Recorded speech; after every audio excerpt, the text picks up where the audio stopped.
오늘은 영재 공부에서 형제 자매 관계의 챕터에 대해서 말씀을 드릴까 합니다. 형제 자매 관계에 대해서는 여러 가지가 있는데 많은 자문을 통해서 가장 피드백이 좋은 내용은 사실은 특별 데이트입니다. 그래서 제가 특별 데이트에 대한 것들은 이미 동영상으로 한 꼭지가 만들어져서 이제 올려져 있기 때문에 검색을 해서 한번 주의 깊게 들으시고 실천을 하셨으면 좋겠고요. 영재 공부에서는 이 책의 특징이 그렇다시피 이제 전반적으로 형제 자매 관계에서 고려해야 될 점 혹은 크게 원칙적으로 생각해야 될 것들이 있다고 할 수 있습니다. 거기에 일부의 내용을 조금 미리 말씀을 드린다면, 일단은 형제가 있는 경우에 기본적으로 아이들은 부모를 향하여 자기가 가장 사랑받고 있다라는 느낌을 간절하게 원한다는 기본적인 특성을 이해를 하셔야 됩니다. 그게 기본적으로 모순이죠. 아이가 둘이다, 셋이다, 경우에 따라 더 많을 수도 있는데요. 형제 자매가 있는데 어떻게 각 아이가 한 명 한 명이 다 자기가 엄마 아빠로부터 가장 사랑받는 자녀로서 자리 잡을 수 있겠습니까? 근데 핵심은요, 그렇게 느끼게 해줘야 된다는 거죠. 아이 각자가 하나하나가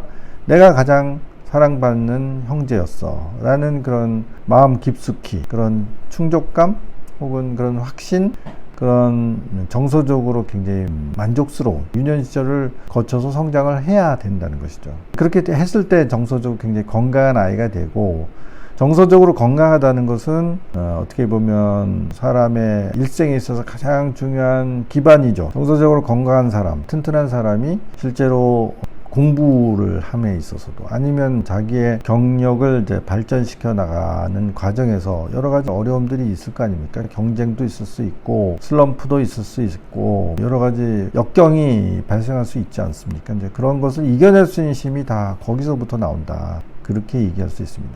그런 모순된 각자 아이 하나가 다 내가 가장 사랑받는 형제였어. 우리 엄마 아빠는 겉으로는 안 그러는지 몰라도 속으로는 가장 나를 사랑했어 라는 느낌을 유지할 수 있게끔 하기 좋은 가장 현실적으로 강력한 수단은 특별 데이트이다. 그걸 강조하는 겁니다.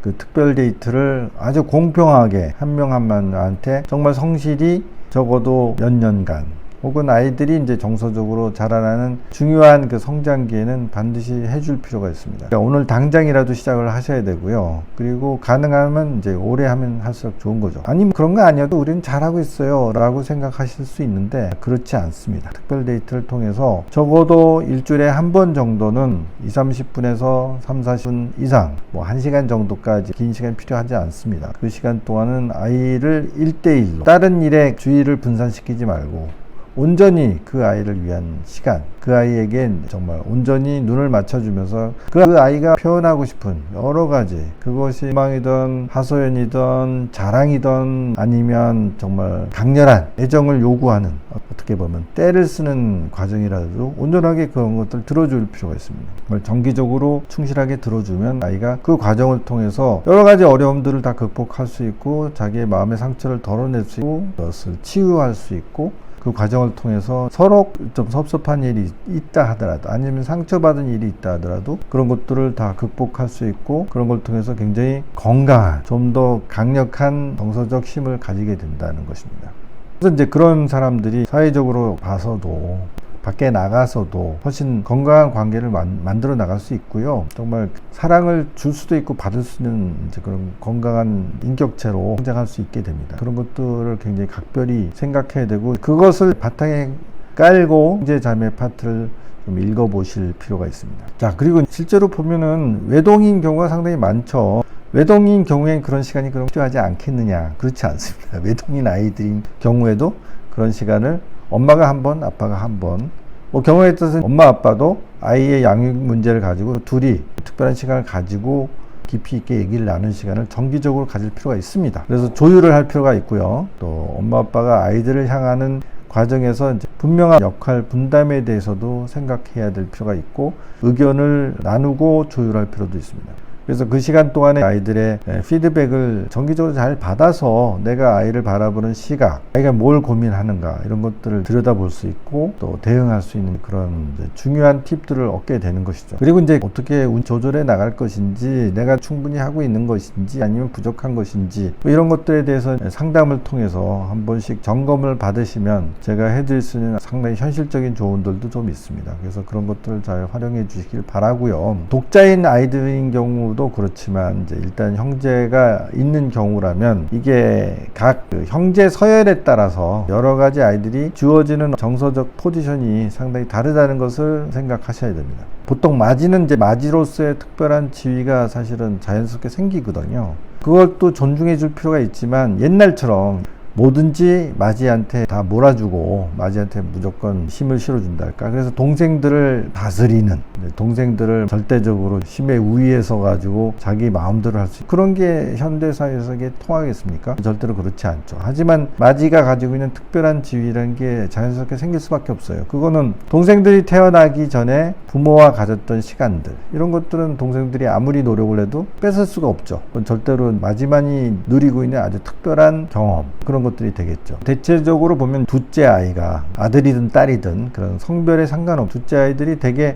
그런 것이 이유가 돼서 조금은 좀 더 공격적이랄까요? 마지가 부모하고의 관계에서 가지고 있는 그런 자리를 좀 더 파고들려고 한다, 아니면 빼앗으려고 한다, 그런 태도가 아주 자연스럽게 생깁니다.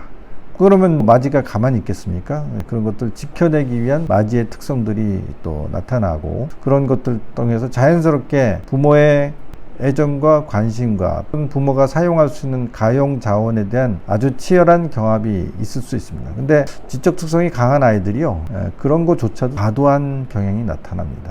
엄마 아빠를 사이에 두고 뭔가 자기의 자리를 찾기 위해서 이렇게까지 치열하게 혹은 과도하게 아니면 격렬하게 정말 잡아먹을 것 같은데 둘 중에 하나는 죽을 것 같은데 할 정도로 강력하게 부닥칠 수도 있습니다. 그런 것들을 조절할 수 있는 중요한 팁들이 책에 일부 좀 담겨 있고요. 그런 것들을 생각을 하셔야 돼요. 그리고 아이가 셋인 경우에는, 이상인 경우에는요, 중간 내기 문제도 있어요. 마지는 마지로서의 어떤 지위가 자연스럽게 생기고, 또 막내는 막내로서의 특권 같은 게 생기거든요.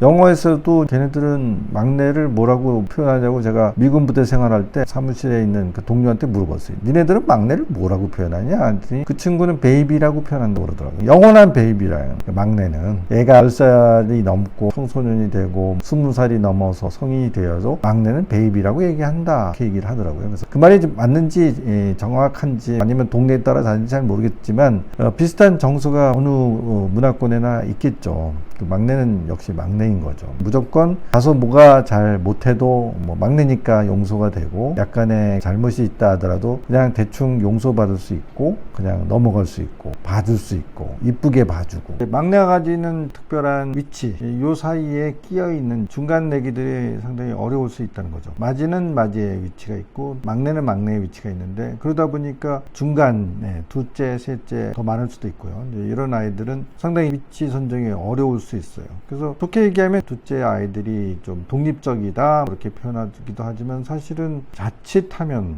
가장 불쌍한 아이가 될 수 있습니다. 부모에 대한 사랑을 받고 있다는 걸 확신을 못 갖는 중간 형제가 될 수 있거든요. 그런 아이들이 비교적 애정을 주는데도 서투르고 애정을 받아들이는 것에도 서툴러서 그런 부분에서 정서적으로 메마른 혹은 자신감 없는 그런 인격이 될 위험성이 있어요. 그래서 특별 데이트를 통해서 둘째 아이도 뭔가 그 부족한 부분을 흠뻑 흡수할 수 있는 기회와 시간을 반드시 제공할 필요가 있다는 것입니다. 근데 이제 이 아이들 문제는 둘째가 조금 걱정이 돼서, 혹은 뭐 막내가 상당히 좀 취약해 보여서, 혹은 큰 아이가 마지가 동생들한테 좀 치여가지고 그런 부분들을 의식해서 접근한 것들이 상당히 위험할 수 있거든요. 그 부모가 생각하는 것만큼 효과가 생길 수 없기 때문에 특별 데이트는 그 자체는 굉장히 공평해야 된다. 치사할 정도로 아주 공정하게, 똑같이 공평하게 이렇게 시행할 필요가 있습니다. 그리고 그 주어진 시간 내에서 아이들의 그 마음을 최대한 열 수 있게 이제 배려를 해주게 되면 아이들이 거기서 상당한 부분의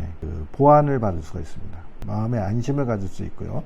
사랑받고 있다는 확신을 주기적으로 받게 됨으로 해가지고 그런 부모에 대한 믿음들을 굉장히 크게 키울 수 있습니다.